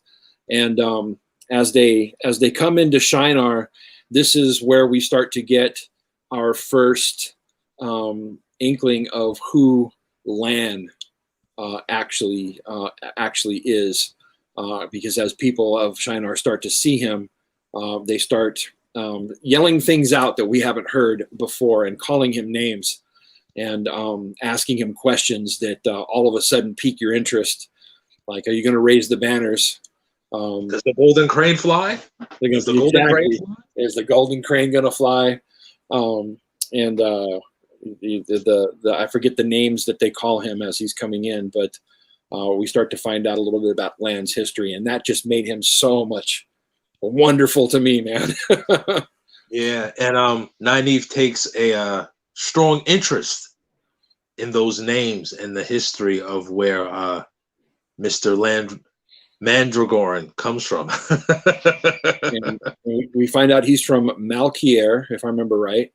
Yep. And not only is he from Malkier, but he's the last living monarch of, what's that? He is the last Diomede battle lord. Exactly. And even that alone, 7 towers. So yeah, it all of a sudden, you know, you want to know the history of Malkier and the 7 towers, and you understand that the Blight has completely swallowed that territory up. And you know, so great visuals, and one of those pieces of the story that I was just immediately locked into as they came into Shinar. So it's one of my favorite areas. And the leader of the Shinar is Agomar, right? Agomar, exactly. Yeah, and he's definitely Viking-esque. For sure. Oh, we can find it. Now that you here, we about to go to war. We need you with us. You know. Absolutely. Yeah, he's ready to go. But if they got like, no, I don't have time for all of that. I didn't come for that. He was like, you got these untrained boys with you? And you're right, I forgot, but they kept calling Lan by his title. I forgot what they call him. He was just like, you have him, but what about these young boys? And he's like, and these 2 little girls, even if they Aes Sedai, they don't even look like they have trained. He was going nuts. Yeah. And then before they head into the blight, Hmm. the familiar, unfamiliar pops up again. Yeah. Pat Fame somehow had followed them through the Waygate or whatever, however he got there, Hmm. and he is nuts now. Yeah. Yeah. He's kind of like, well, I mean, that's when they start calling him the Hound, right? Yeah, And he's like a rabid dog on the hunt, and even at this point, we don't really catch just how tainted and how deep this goes with him. yeah, we don't realize he's actually possessed now. Right, exactly. And we just know that the same pull that Matt had towards the dagger seems to be on him because he can't let it go. Yeah, And so yeah, I mean, fantastic part of the story as it starts to evolve here. But at this particular point, Matt, I mean, Rand has had many, or at least a few different dreams where the Man in Black shows up, right? yes. Yeah. He has been in all three of their dreams because he couldn't identify who Which he one? was at. So Right. Okay. And he so was so because we're starting to get to the point to where we're going to be getting to the eye of the world, and that comes into play in just a little bit here, right? yeah, and now I'd say at World's End Hmm. here within the blight, everybody almost has an identifying mark, which we see in the Great Hunt as he's still chasing these three boys. But now they become more of who they're born to be.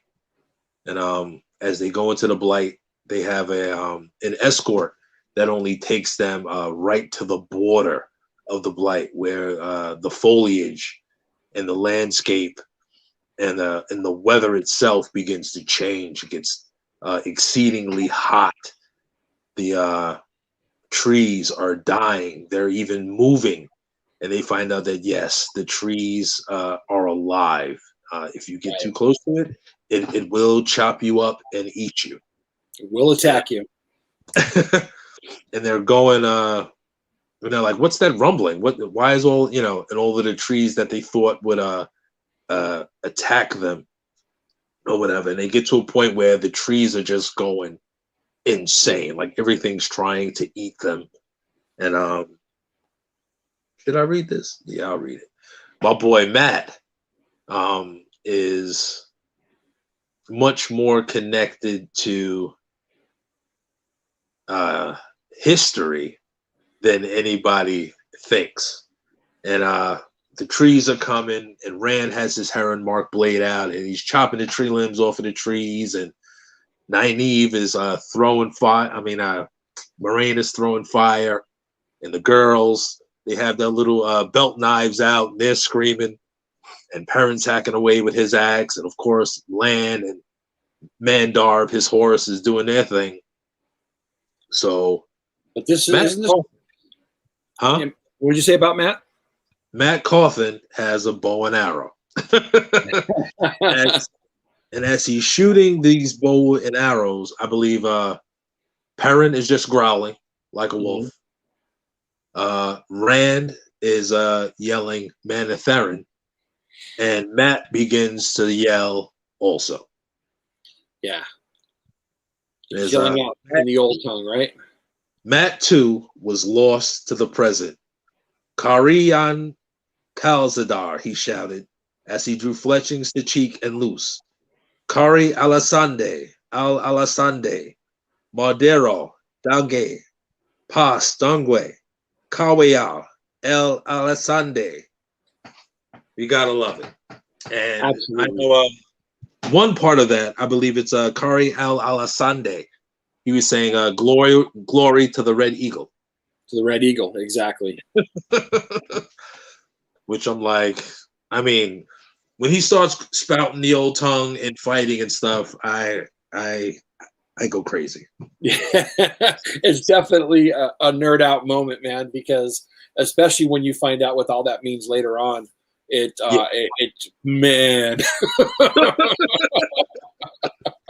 He's in, you know, a lot of people gravitate to the Superman character of any story, but Matt Coffin is my favorite character. If awesome. if Gambit was in the Wheel of Time, it would be Matt. It would be Matt. You're right. Absolutely. That's a great poll right there. And, you know, I like how you brought out like the Norse mythology connections and stuff with Matt. I didn't see it until you said it with the Lord of the Ravens and all of that and the patch. The ravens on the spear. Yeah, I didn't notice that, but you know me, I'm always gravitating to a certain mindset. Yeah. And by the time the end of the Shadow Rising, I was looking at him and I'm like, okay, I see the man with no name. Oh yeah, I can see that. From the hat, the scarf around his neck, and after he got the spear and after he gets the eye patch, I was thinking of one of the Japanese warlords that's always in the Japanese games that they have, like Romancing the Kingdoms and all of that. Right. And I don't know if it's Nobunaga or Akechi, but they do have a giant spear and he has a patch over his eye. Yep. And the armor of the army that he leads has armor that looks like the Japanese samurais. Absolutely. Again, spoiler elements. All these different elements that he drew from to build these characters is one of the most fascinating parts of the story. As you get into these, you know, as you're going along, you hear the phonetic pulls from historical names that are there, and then when you start to break down the different elements of each character, then you start to see, you know, like you just said, this is pulling from the samurai, this is pulling from Norse mythology, this is in different tropes that we know. And so how fascinating is it that he completely built his characters from all these different things and created something old but brand new and freaking phenomenal. That's good stuff. And all of the in the middle of their fighting, all of the trees and all of the creatures of the blight disappear. Right. And they're like, what's going on? And Lan is like, a worm. And Matt's like, worms? What are we worried about worms for? He said, no, I didn't say worms. I said singular, a worm. And they are running. He's just like, oh, so we can fight it, right? so we never actually get to see a worm in this book. So they're running for their lives. And as they do, the entire environment changes. There's no more dead trees. It's not hot anymore. It's cool air. The L isn't humid and fetid anymore. There's butterflies and living things and birds and all of this stuff around. And now they have made it to the place that they were looking for. That's right. That's right. They're looking for the eye of the world. And here they find another legend that's even bigger than the Ogier that everybody was fascinated with. And we meet the Green Man. The Green Man. Swamp Thing. Indeed. but he's so much nicer than Swamp Thing. Yes, he is. Loosely based. And I believe, oh man, I have this down here, and part where a lot of people were not really understanding what the eye of the world was. And I just saved this here. It's right before they meet the Green Man, and he takes him to this doorway, and they go down. You don't mind if I read this, do you? Yeah, go for it. It says, "Light, what's up ahead that can scare what's behind? Light, help me. I've never been so afraid, but I don't want to go any further." This, I believe, is Rand thinking. "No further. Seeking the flame and the void." Yes, it is Rand. "Seeking the flame and the void, he railed at himself. Fool! You frightened, cowardly fool. You can't stay here, and you can't go back. Are you going to leave Egwene to face it alone?" The void eluded him, forming, then shivering into 1,000 points of light, reforming and shattering again, each point burning into his bones until he quivered with the pain and thought he must burst open. "Light, help me. I can't go on. Light, help me."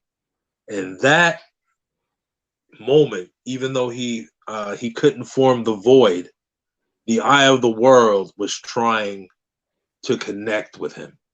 Yeah, And absolutely. as he sought the void, the fear of what the eye of the world meant for him, because he could feel it, was causing the void to shatter. And I really, really, Bob, I really love this point, and I'm so glad I had the audiobooks so I can go back and put this in my notes. And the Green Man, thank the creator for the Green Man, because if we had any doubts about some of our characters, the Green Man kind of pulls the rug up from out under the characters and pulls the covers off of them for all of the rest of the characters to see.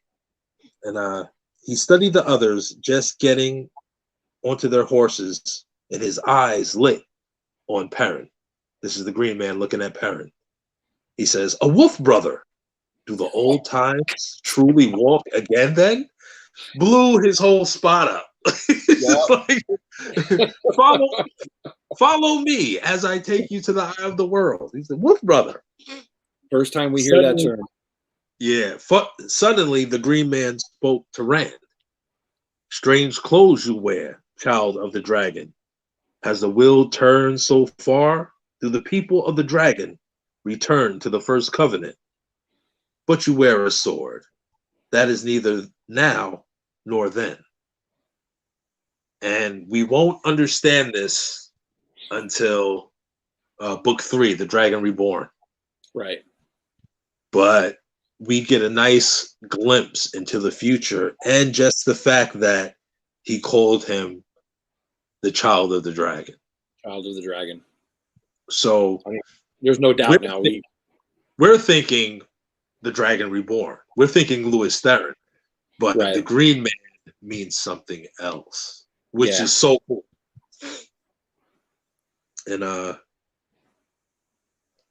Moraine is talking. "We have come to see the eye of the world." And he was talking, and we get to talk about the tree of life. Avendisora. The Green Man gave Rand an odd look, then shook his head. "Avendisora is not here. I have not rested beneath the ungentle branches in 2,000 years." That guy's old, man. Yes, he is. But we get a nice glimpse. I guess I can say this. I doubt anyone that hasn't read the books will look at this 2-hour-long stream that we did. But it can't be helped. The fire is burning, and I still haven't eaten. But Robert Jordan is food. We see, and I believe book 4, the Green Man with the children of the dragon in a nice flashback. And was it in book 4? I thought it was book 6, but you're probably right. You're probably right. Yeah, when Rand goes through the Teangral to become the Karn. Right. Yeah. It's part of that. So that was in Lord of Chaos, though, right? I mean, that's when he's actually in the Io Waste. Nope. That's when he becomes the Karn, right? It's in book 4. Shadow Rising. You're right. You're right. I always associate that whole scene with the IEO with book 6. I don't know why, but you're right. It's in Shadow Rising. Because Shadow Rising, I think, is about about that thing.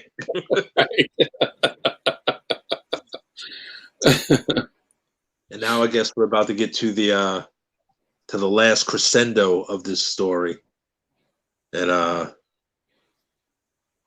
you kind of feel sorry for Rand because he knows what's been happening to him. And he hasn't told anyone.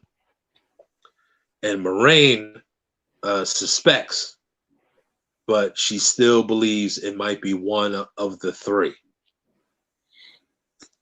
And page 687 on the Kindle, which I think is like page almost 900 in the paperback.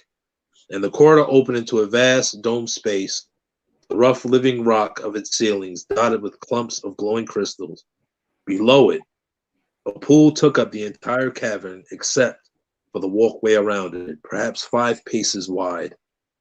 In the oval shape of an eye, the pool was lined about its rim with a low, fading edging of crystals that glowed with a duller, yet fiercer light than those above. Its surface was as smooth as glass and as clear as the wine spring water. Rand felt as his eyes would penetrate it forever, but he could not see any bottom to it. The eye of the world, Moraine said softly, behind him. Which is like, she was like, do you see it? And I've had a number of people throughout the years in some of the groups that I've been in try to recreate what that scene looks like, and I don't think anybody has come close to giving a good representation of just how beautiful that whole scene is laid out the way Robert Jordan describes it. And I can't wait to see something that actually captures it, the true essence of what the Eye of the World looks like. In a physical representation, like in a picture. Yeah, I would be surprised if they get 50% of it right. Yeah, I mean, it's a difficult one to pin down, but you still want to see it. Personally speaking, and I'm biased. I know, just I think Alex Ross could do it. Oh man, that guy, I believe 100% he can do anything. I think if he could paint it, then practical effects and a CG artist could create it in film. But I think they need a reference point, and Alex Ross would be one to be able to create that reference point for them to actually create the physical, so we can see it like in the movie or whatever. Great pull, and I hope we make it that far, man. Well, I believe we do get to see the Eye of the World this season.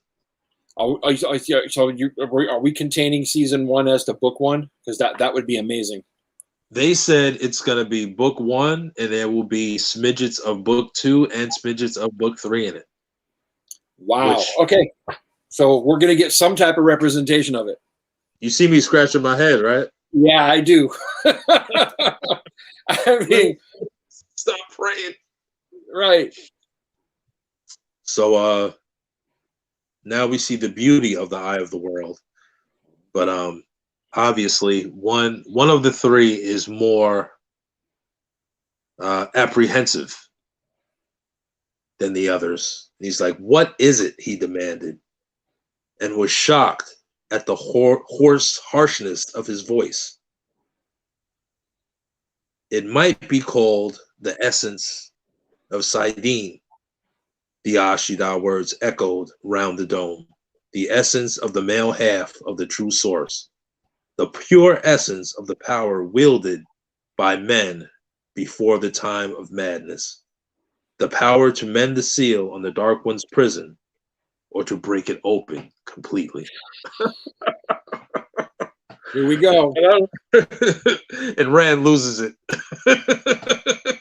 He loses it. why did you bring us here? I'm not gonna read it anymore.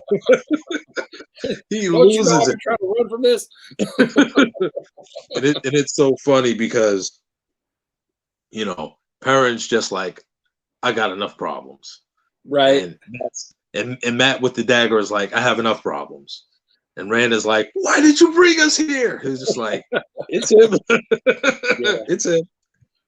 And she doesn't know what to do. She's pretty much waiting for one of the three to manifest the ability to channel, since they're so close to the eye of the world. And when they come out of the well, I guess you could call it, when they come out of the well back to where the green man is waiting for them, two people are waiting for them. Yeah, they are.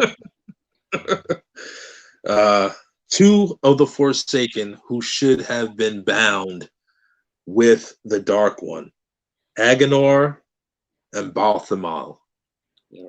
And these guys are the nastiest of the nasty.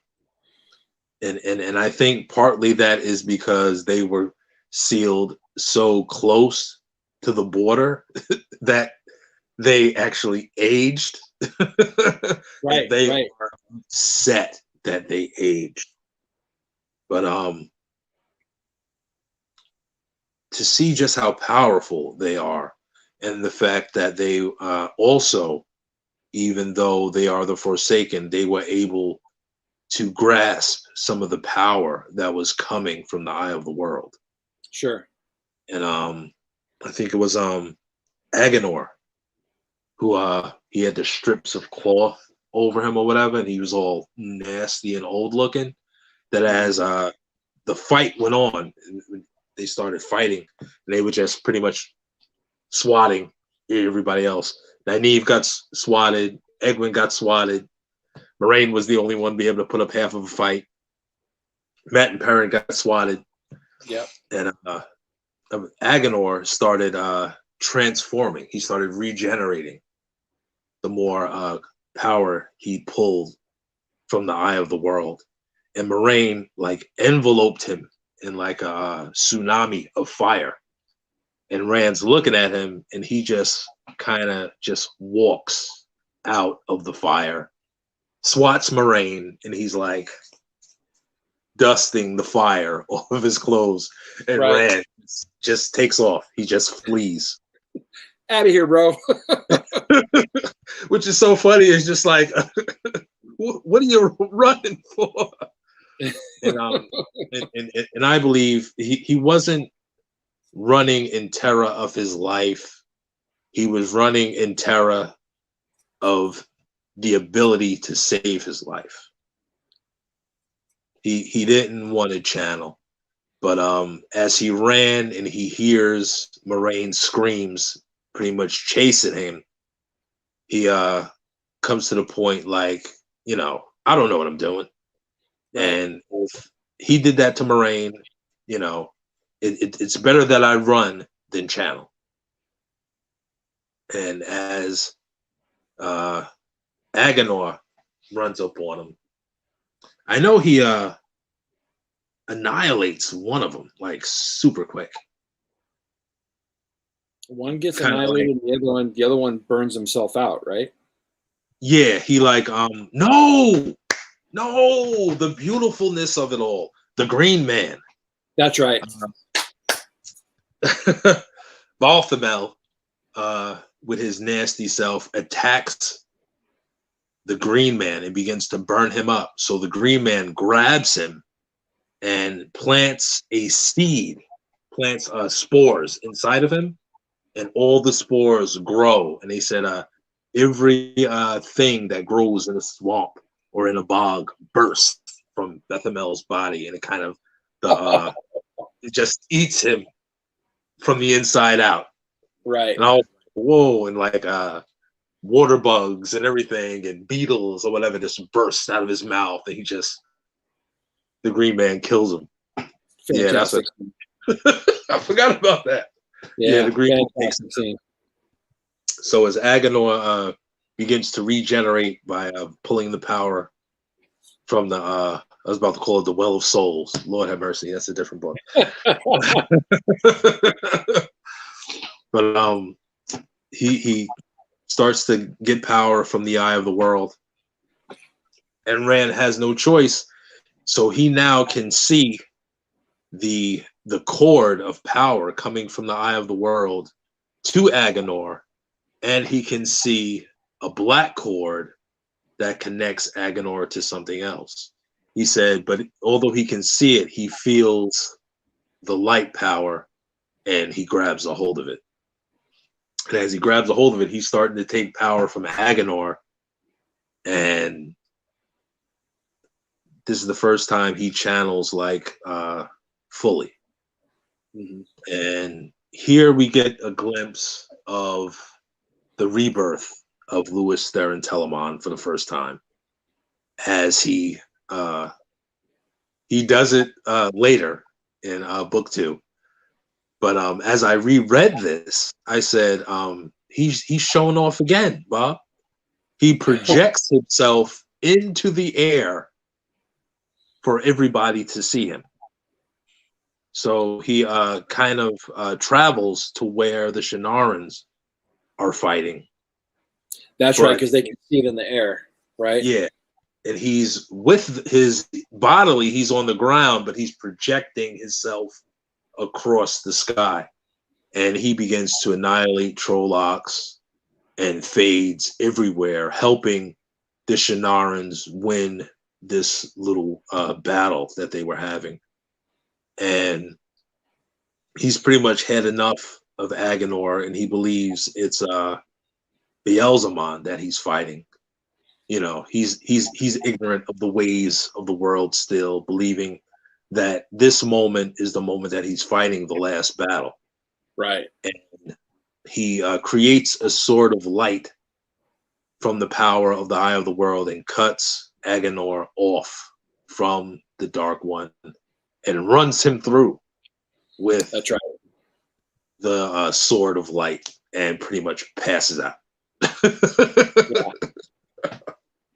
At that point, it's too much for him. He passes out, and yeah, I mean, you know, we see everybody start to look at Rand in a whole different way. You know, I love the reports from Shinar and what they saw in the sky, and this is not just something that's just happening there inside of the Blight. But this is going to be something that the rest of the world is going to be hearing about very quickly. Yes. And now they go back. The eye of the world is gone. But inside the crevice, there are some things that they take out. And one of them is a big box, which only Loyal can carry. And something wrapped up and some shards of something else. Can I read it? Yeah, go for it, because this is one of those moments that, you know, you have to, for the rest of the story. This is the first one we come across. So yes, please do. The flattened cube of gold and silver appeared to be solid, but the oxidized fingers felt across the intricate work, pressing, and with a sudden click, a top flung back as if on springs. A curled horn, golden, nestled within. Despite its gleam, it seemed plain beside the chest that held it. The only markings were a line of silver script inlaid around the mouth of the bell. Moraine lifted the horn out as if lifting a babe. Tia mi avenen moradin esande viden. The grave is no bar to my call. The horn of valor. And so it begins. And so it begins. And there was then they found the first seal to the Dark One, the Cuendelar disc, which is the actual original Aes Sedai symbol. Right. which we would know as the yin yang symbol. Without the dots Right. to to put it into complete balance. Right. Yeah. And there was one more thing that came out of the eye of the world. Lan and Neogier took the bundle of white cloth from when he had hesitated and unfolded it between them. A long white banner spread out, lifting into the air. Rand could only stare. The whole thing seemed of a piece, neither woven, nor dyed, nor painted. A figure like a serpent, scaled in scarlet and gold, ran the entire length, but it had scaled legs and feet of 5 long golden claws on each, and a great head with a golden mane and eyes like the sun. The stirring of the banner made it seem to move, scales glittering like precious metals and gems, alive, and he almost thought he could hear it roar defiance. What is it? He said. Moraine answered slowly, the banner of the Lord of the Morning, when he led the forces of light against the shadow, the banner of Louis Theron Telamon, the banner of the dragon. Loyal almost dropped his end.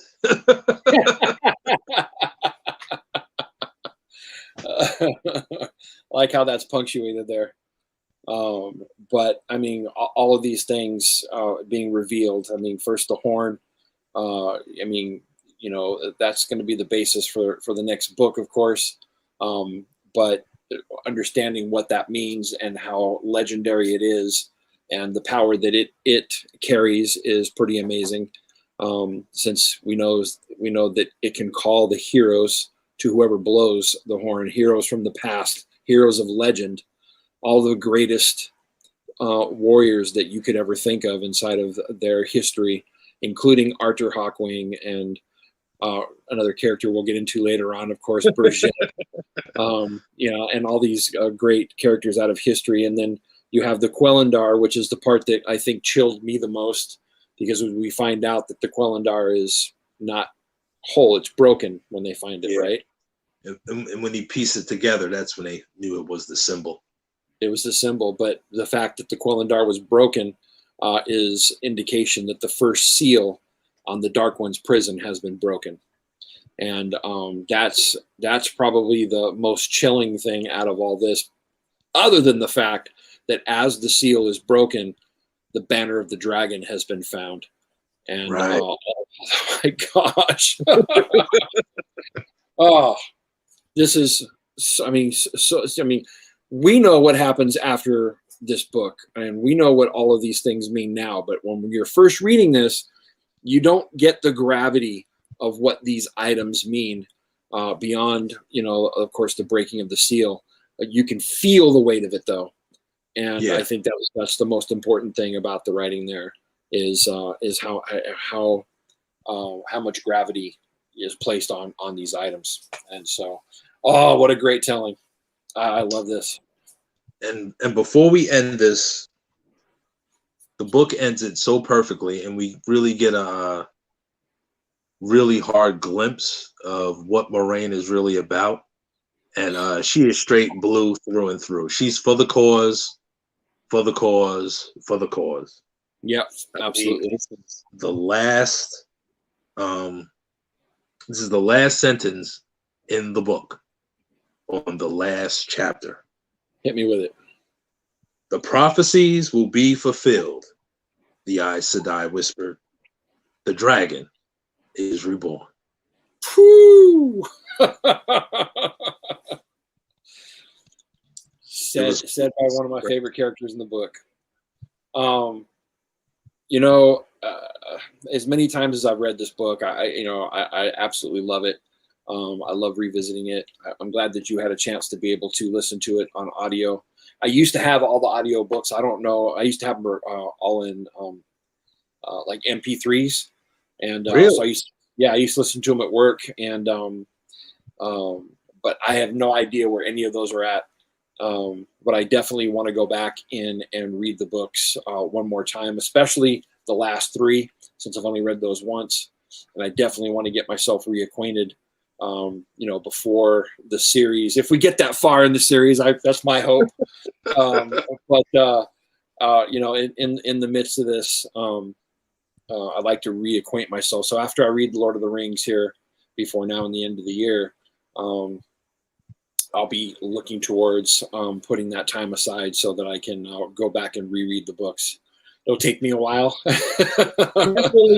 Definitely, we have time. I mean, this is something that we've talked about for a while. We're not doing this because the television shows is coming out. No, that's just coincidence. We're doing this because this is 30 years in the making, pretty much. Absolutely. But thank you so much for taking the time to do this. I know, I mean, I expected to be here for an hour, but obviously, it's a thick book, bro. Takes longer than an hour to talk about. My wife's probably going to kill me. And that's one of the smaller ones of the series. So we may have to break a couple of these up. But I do make cliff notes for it. Yeah, for sure. But I definitely appreciate you having me on, and because I love discussing this, and it's an honor and a pleasure again, and I can't wait till we sit down and do this again. Definitely. Thank you everybody for watching, and stay tuned. The next book we will be doing is going to be The Great Hunt, Book 2. When are we going to be doing it? It's a surprise because we already know. But most likely it will not be out by the time you watch the first episode of will it be? Maybe. We'll see what happens. November 19th is when the episode comes out. So we'll talk in between. Yeah, we'll see what happens. But thank you. When I'm done with all of this, y'all, his link will be in the description. So if you're not yet subscribed to him, please do so. You'll be doing yourself a big favor, because Bullseye has all the good Daredevil stuff plus the Kanto stuff. There we go. and we salute everybody that's watching. As always, we say, be great and do great. Absolutely. Peace.